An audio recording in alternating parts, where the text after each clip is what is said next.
অনেক সময় এই জবান আপনাকে আমাকে জান্নাতে নিয়ে যায়, আবার জাহান্নামেও নিয়ে যাইবে।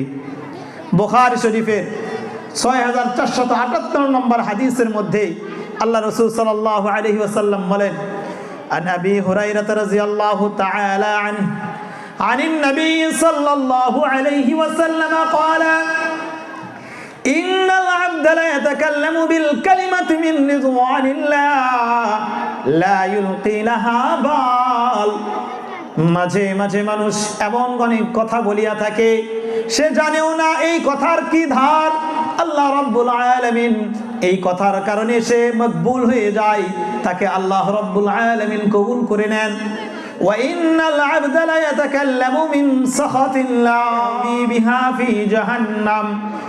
মাঝে মাঝে মানুষ এমন অনেক কথা বলিয়া থাকে যেই কথার কারণে সে জাহান্নামী হয়ে যায়।